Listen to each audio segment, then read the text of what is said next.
Have you ever felt like you were born slightly out of sync with the world, like you're tuned to a frequency that most people never stop to hear?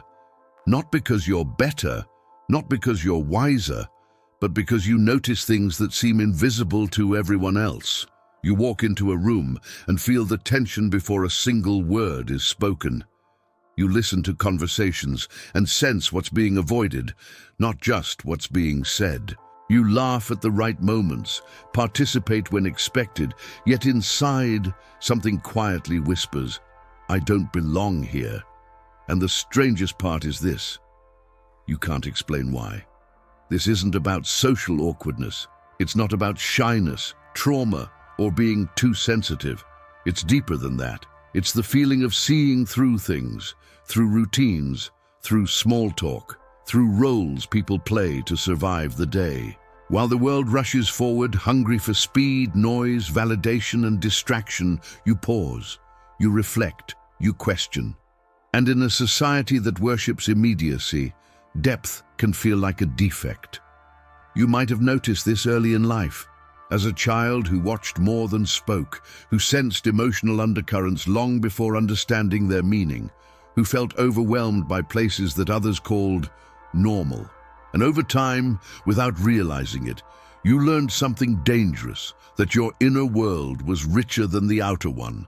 So you retreated, not out of fear, but out of instinct, because every sound hit harder, every word lingered longer, every interaction demanded more energy than it seemed to require from others. You don't just experience life, you absorb it, and absorption comes at a cost. There are nights when your thoughts don't turn off, moments when silence feels heavier than noise, times when being surrounded by people only amplifies the feeling of being unseen. You crave connection, but not the shallow kind. You long for conversations that don't skim the surface, for presence instead of performance, for meaning instead of distraction. And when you don't find that, you start to wonder, is something wrong with me? Or is there something deeply wrong with the way this world is built? Because living with depth in a shallow environment creates a quiet fracture inside the soul, a tension between who you are and what is expected of you, between your inner truth and the masks required to belong. This video isn't here to flatter you, and it's not here to romanticize your pain. What we're about to uncover goes far beyond personality types or psychology. It touches something older, something rooted in awareness, perception, and the invisible weight of consciousness. There's a reason people like you feel like outsiders. A reason this sense of not belonging follows you even when everything in your life seems fine. And once you see it, you won't be able to unsee it.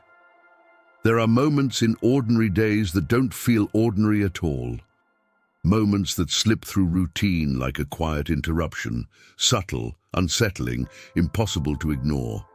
It might begin at night. You fall asleep exhausted, only to wake with the echo of a dream that feels different. Not dramatic, not symbolic in an obvious way, just vivid, charged, as if something was trying to reach you through images instead of words. You carry it into the morning, unsure why it stayed with you while so many other dreams vanished without a trace. Or it happens during the day without warning. A sudden heaviness in the chest for no medical reason, a tightness in the throat when nothing has been said, a wave of sadness or clarity that doesn't belong to the moment you're living. You pause and think, why now? These experiences don't come with explanations. They don't announce themselves. They arrive quietly, like a whisper that only you seem to hear. And when you try to talk about them, you hesitate, because the world isn't very patient with things that can't be measured, proven, or easily categorized. So you learn to stay quiet. You tell yourself it's stress, fatigue, imagination. But deep down, you know that explanation doesn't fully satisfy what you felt. Some people notice patterns in emotions before events unfold. Others sense shifts in atmosphere the moment they enter a space. Some feel physically drained after conversations that seemed harmless on the surface. Others experience sudden intuition, an urge to avoid a place, a decision, a person, without any logical reason, and more often than not, they're right. These aren't coincidences, they're signals, not the kind written in books or taught in schools, but a language older than logic, a form of perception that doesn't rely on noise, but on attention. The problem is that modern life trains us to ignore this language. We're taught to override intuition with productivity, to silence discomfort with distraction, to explain away what doesn't fit the accepted narrative. So when the body reacts before the mind understands, when emotion surfaces without a visible cause, when something inside you resists what everyone else calls normal, you start to doubt yourself. You wonder if you're overthinking, if you're too sensitive, if you're creating meaning where none exists. But what if the opposite is true? What if your mind isn't inventing these experiences, but translating them the only way it knows how? Many people with deep sensitivity don't experience spirituality as belief. They experience it as contact, through sensations, through impressions, through subtle internal shifts that don't ask for permission before appearing. And because this contact isn't dramatic, it's often dismissed. Yet it shows up again and again, in the exhaustion that comes from environments that feel emotionally crowded, in the relief found only in silence or solitude, in the strange sense of familiarity with questions most people avoid. You begin to realize that your discomfort isn't random, it's directional. It points towards something misaligned, something unspoken, something unresolved. And that's when the real pain begins. Because living with this awareness in a world that denies it creates a quiet fracture. You learn to function, to smile, to perform. But part of you remains alert, listening beneath the surface, constantly translating signals no one else seems to notice. You're not haunted, you're not broken, you're responding to a language that doesn't use words. The question is no longer whether these signs mean something. The question becomes far more unsettling. What happens when you stop dismissing them and start listening? There's a first sign that almost no one talks about openly, not because it is dangerous, but because it disrupts the way we've been taught to understand ourselves. This sign is not a vision, not a miracle, not a supernatural event. It is far more subtle and far more unsettling. The first great spiritual signal is this: your discomfort is not a flaw, it is information. Ancient traditions understood something that modern culture forgot. Long before spirituality was reduced to belief systems or rituals, it was recognized as perception, a way of reading reality beyond what the eyes alone can see. In those teachings, the human being was not divided into mind and body, but understood as a listening instrument, one that reacts before it reasons. When something feels off inside you, it is rarely random. That tightness you feel when a situation looks fine on the surface, that exhaustion that appears after certain conversations, that resistance you can't explain when everyone else seems comfortable. These are not weaknesses, they are signals of misalignment. Think of it this way: if you place a finely tuned instrument in a noisy, chaotic environment, it will vibrate more intensely than a dull one. Not because it's broken, but because it's sensitive to interference. People with deep perception function the same way. Your inattention often appears when you are asked, explicitly or silently, to betray something true within yourself. To simplify what is complex, to numb what is alive, to agree with what your inner sense quietly rejects. And because we live in a culture that rewards adaptation over authenticity, these signals are often mislabeled. They are called anxiety, overthinking, sensitivity. But those labels are shortcuts. They avoid the real question. What if your inner unrest is not asking to be silenced, but understood? In older spiritual teachings, this unrest was seen as a form of inner alertness, a signal that the soul recognizes when the external rhythm does not match the internal truth. It was never meant to be cured by distraction, but refined through awareness. This is why suppressing it never works. You can stay busy, you can stay distracted, you can stay surrounded by people, and still feel that quiet ache beneath everything. Because the signal doesn't come from the mind alone. It comes from a deeper layer of perception, one that responds to meaning, coherence, and integrity. This is also why deeply perceptive people often feel physically affected by emotional environments. The body reacts before the intellect catches up. Energy drains where there is falsehood. Calm appears where there is truth, even if nothing obvious has changed. Once you see this, something shifts. You stop asking, "What's wrong with me?" and start asking, "What is this feeling trying to show me?" This is the moment where discomfort becomes guidance. But here's the part few are prepared for. When you stop interpreting your inner signals as problems, you begin to realize how much of your life has been shaped by ignoring them. The relationships you tolerated, the environments you forced yourself into, the versions of yourself you performed to belong. And with that realization comes a quiet grief, not dramatic, not loud, just the awareness of how often you abandoned your own perception to survive. This is why this knowledge feels forbidden to some, because it returns responsibility to you. It asks you to listen, to discern, to choose more carefully where you place your presence. And once that door opens, it cannot be closed again.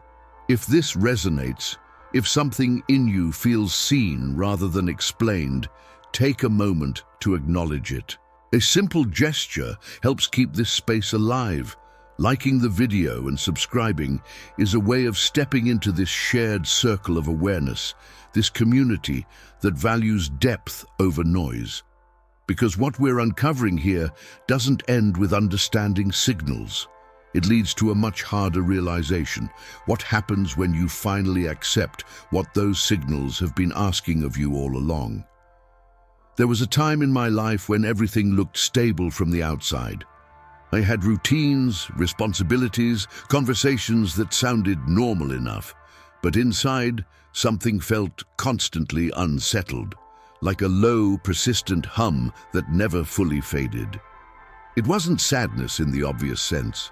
It was something quieter, a subtle pressure behind the chest, a fatigue that sleep didn't seem to touch. I remember one particular morning. The light coming through the window felt unusually sharp, almost intrusive. The air was still, yet my body felt restless, alert, as if bracing for something that hadn't happened.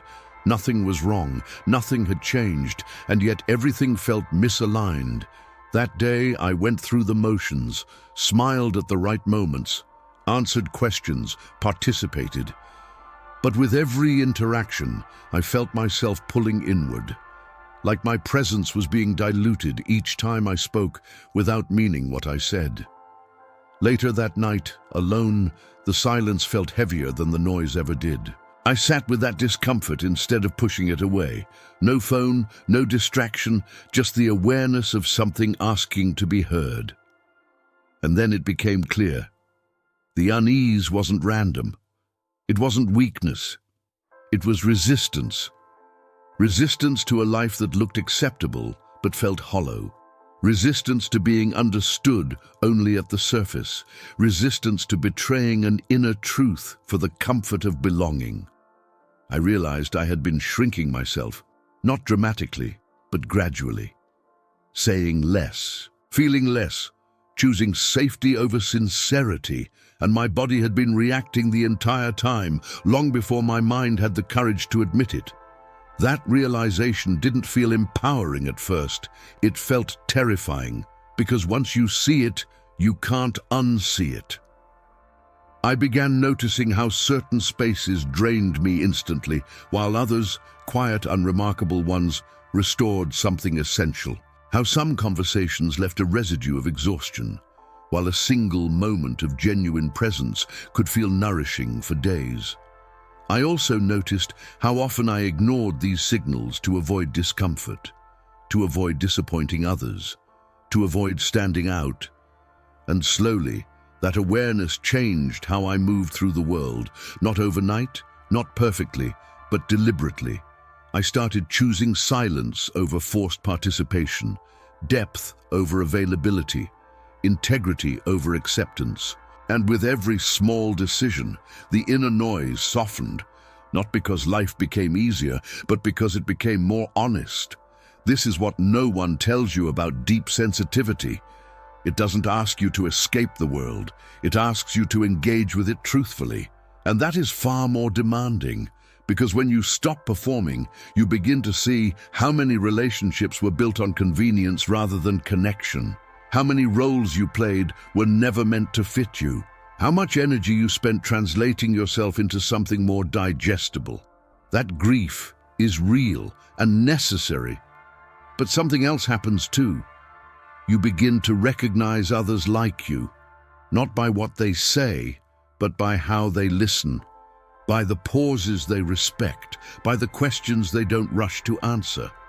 These encounters are rare but unmistakable. They feel like recognition without explanation.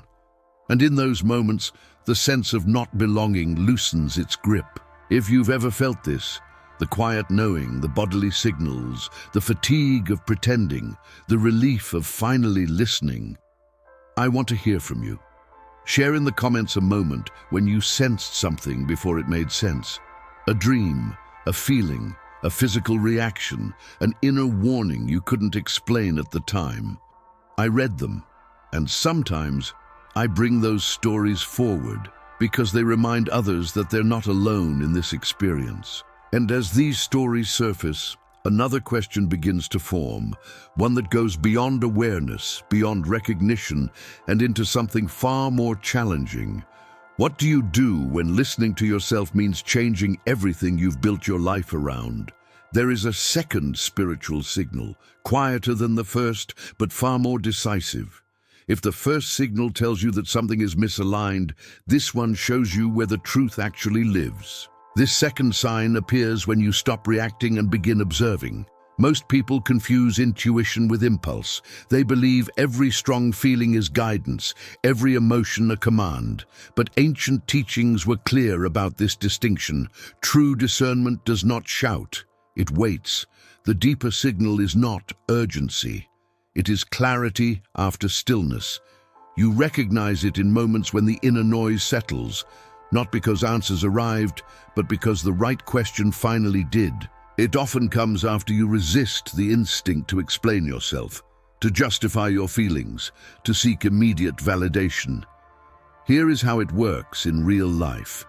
You are faced with a decision that looks reasonable on paper. Others approve. Logic supports it.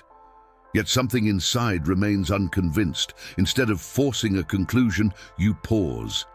You let the discomfort exist without labeling it. Then, days later, sometimes weeks, something subtle shifts. A sentence lands differently. A memory resurfaces. A bodily reaction returns, but calmer, more precise. The signal is no longer tension. It's recognition. This is discernment. In older traditions, this was considered a discipline, a way of training perception so that emotional reactions didn't drown out deeper knowing. It required patience, honesty, and a willingness to remain unanswered for a while. Here's the practical key you can apply immediately. Create a daily moment of deliberate silence, not to think, but to notice. 5 minutes is enough. Sit without music, without a goal, without trying to fix anything. Bring attention to the body first. Where is there tightness? Where is there ease? Then notice which thoughts feel urgent and which feel true. Urgency pushes, truth invites. Write down only what remains after the urge to explain fades. This simple practice does something powerful. It separates anxiety from insight, fear from intuition, habit from alignment. Over time, you'll notice that the body relaxes when a choice is honest, even if it's difficult, and it tightens when a choice is convenient but false. This is how the second signal becomes visible. It's not mystical, it's embodied, and anyone can access it, not because it's special, but because it's already operating beneath the surface of everyday life. When you trust this process, something changes in how you move through the world. You stop chasing certainty and start cultivating coherence. You choose fewer things, but choose them more fully. You speak less, but mean more. And then something unexpected happens. You begin to sense a third signal, one that doesn't come from discomfort or discernment, but from a quiet sense of purpose forming beneath everything you've experienced so far. Almost no one recognizes it at first, and once it reveals itself, it asks something far greater than awareness or technique. If you want to stay connected to this work and explore these deeper layers together, consider subscribing. This space exists for those who value depth, patience, and inner truth. Because the next signal is not about understanding anymore, it's about transformation. There is a signal deeper than discomfort, deeper than intuition, deeper even than discernment. It does not arrive as tension. It does not appear as emotion. It does not ask to be interpreted. It rearranges you. This is the signal almost no one names, because once it is recognized, life can no longer continue in the same way. Ancient traditions spoke of it in fragments. Mystics hinted at it. Philosophers circled around it. But it was never meant to be explained, only experienced. The deepest signal is this: your sensitivity is not random, it is directional. You were not given heightened perception to suffer endlessly. You were not made this way to feel alienated forever. Your awareness exists because it is meant to move you towards something. In early Christian mysticism, there was an idea known quietly among contemplatives, that some souls awaken not to escape the world, but to carry weight within it. They perceive more because they are meant to respond differently, not louder, not faster, but truer. Modern language struggles with this, so we reduce it to psychology or personality. But ancient frameworks understood it as calling, not a religious role, but an existential one. Physics, in its own strange way, echoes this truth. At the quantum level, observation changes reality. What is perceived with attention behaves differently than what is ignored. Consciousness is not passive, it participates. Now bring that back to your life. If perception alters reality, then what does it mean to be someone who perceives deeply? It means your presence carries consequence. It means your withdrawal matters. It means your silence, your words, your choices subtly shape the spaces you inhabit. This is why the deepest signal often appears as a quiet but relentless sense of responsibility. A feeling that you cannot live carelessly, that you cannot numb yourself completely, that something in you refuses to settle for distraction. You may have felt it as a strange guilt when living too shallowly, or a heaviness when ignoring what you know is true, or a pull toward meaning that doesn't promise comfort. This is not moral superiority, it is alignment pressure. In esoteric Christianity, this was called bearing the light, not as symbolism, but as burden. Light reveals, and revelation demands response. Once you see clearly, you are no longer free to pretend you didn't. This is where many people turn away. They sense this depth and retreat into numbness. They drown it in noise. They choose convenience over coherence. Because to accept this signal means accepting that your life is not meant to be lived on autopilot. And here, pause for a moment. If this resonates, if you feel that quiet recognition rather than excitement, know that this content exists because of that depth. It's created with care and passion, not for profit. If you feel aligned with this space, subscribing and liking the video is a simple way to strengthen this community of people who refuse to live asleep. Now listen carefully. The deepest signal does not tell you what to do. It tells you what you can no longer do. You can no longer betray your perception without consequence. You can no longer shrink without feeling it in your body. You can no longer live someone else's truth without internal resistance. This is why awakening is not blissful. It is sobering. It strips away illusions gently at first, then relentlessly. And yet, within this stripping, something sacred forms. A life oriented not around belonging, but around integrity. Not around approval, but around coherence. Not around noise, but around meaning. This is the point where sensitivity transforms into strength, not because the world becomes softer, but because you stop negotiating with what you know is real. And still, one question remains unresolved. A question so intimate that most people avoid it entirely. If your depth is not a burden, but a responsibility, what kind of life does that responsibility ask you to live? If you have stayed until now, it's not by accident. Something in this journey spoke to you, not loudly, not dramatically, but in the quiet way truth usually does, through recognition, through resonance, through that subtle inner yes that doesn't need explanation.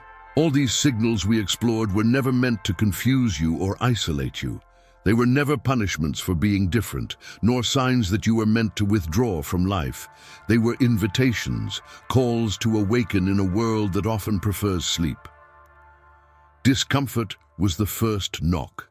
Discernment was the second door. Responsibility was the threshold.